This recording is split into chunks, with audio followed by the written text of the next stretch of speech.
1 अप्रैल 2026 Argentina के शहर कुशुआया से एक जहाज निकलता है जिसमें क्रू और पैसेंजर मिलाकर 150 से ज्यादा लोग बैठे थे। शुरू के कुछ दिन सब कुछ ठीक चल रहा था, लोग एंजॉय कर रहे थे, लेकिन किसी को अंदाजा नहीं था कि इनके साथ आगे क्या होने वाला।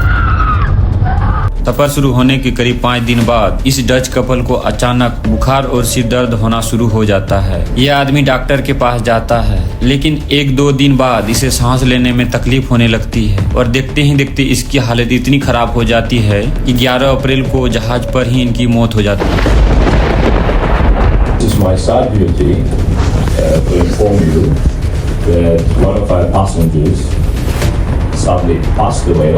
आखिर क्या कारण था इस मौत के पीछे किसी को पता नहीं था। यह जहाज अफ्रीका के पास एक आइलैंड सेंट हेलिना पर रुकता है। यहाँ पर मुर्दा पैसेंजर की पत्नी उसकी बॉडी के साथ उतर जाती है और 25 अप्रैल को साउथ अफ्रीका से एम्स्टर्डम जाने वाली फ्लाइट में बैठने ही वाली थी कि अचानक इसकी तबीयत इतनी खराब हो जाती है और यह औरत एयरपोर्ट पर ही गिर जाती है और 26 अप्रैल को इसकी मौत हो जाती है। इसी बीच जहाज पर मौजूद लोग भी बीमार होने लगते हैं। 28 अप्रैल को एक जर्मन महिला की तबीयत खराब हो जाती है। सिर्फ 4 दिन बाद 2 मई को इसकी भी मौत हो जाती है। एक बार फिर से किसी को पता नहीं चल रहा था कि एक एक करके जहाज के सारे पैसेंजर मर क्यों रहे हैं। 2 मई को इस पूरी संकट के बारे में वर्ल्ड हेल्थ ऑर्गेनाइजेशन को इन्फॉर्मेशन किया जाता है, टेस्ट कंडक्ट करवाए जाते हैं। फिर डायग्नोसिस निकल कर आता है हंता virus. Hantavirus. Deadly hantavirus. The hantavirus.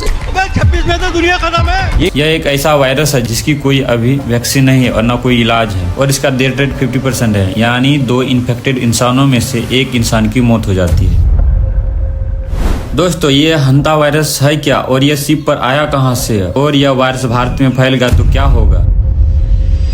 दोस्तों, दरअसल हंता वायरस कोई एक वायरस नहीं है, बल्कि पूरी एक फैमिली है जो ज्यादातर चूहों में पाई जाती है। अलग अलग प्रकार के चूहे अलग अलग प्रकार के हंता वायरस कैरी करते हैं। जब इंसान इन चूहों की यूरिन और साल्विया और ड्रॉपिंग के कांटेक्ट में आता है तो इन्फेक्शन फैल सकता है। इस वायरस की सबसे डरावनी बात यह है कि यह सीधे लंग्स और किडनी पर हमला करता है। पहले हल्का बुखार आता है, फिर सिर दर्द, बॉडी पेन और उसके बाद अचानक लंग्स में फ्लूइड भरने लगता है। इंसान को सांस लेने में दिक्कत होती है और कई केस में कुछ ही दिनों के अंदर मौत हो जाती है।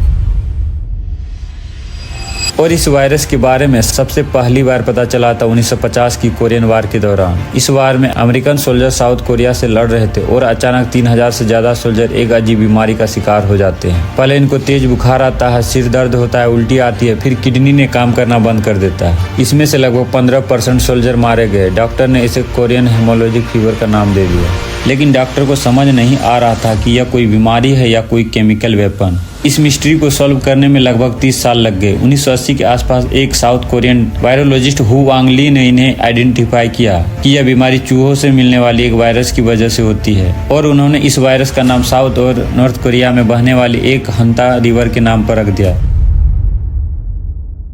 दोस्तों, आखिर इस शिप पर यह वायरस आया कहां से? जैसा कि शुरू में आपको बताया था कि जहाज पर एक डच कपल भी मौजूद था जो अर्जेंटीना के उशुआया शहर में एक बर्ड वाचिंग टूर पर गया था। वहां यह लोग ऐसे लैंडफिल एरिया में पहुंच जाते हैं जहां हजारों चूहे मौजूद थे। माना जा रहा है कि वहीं पर एंडेस हंटा वायरस इनके कांटेक्ट में आया।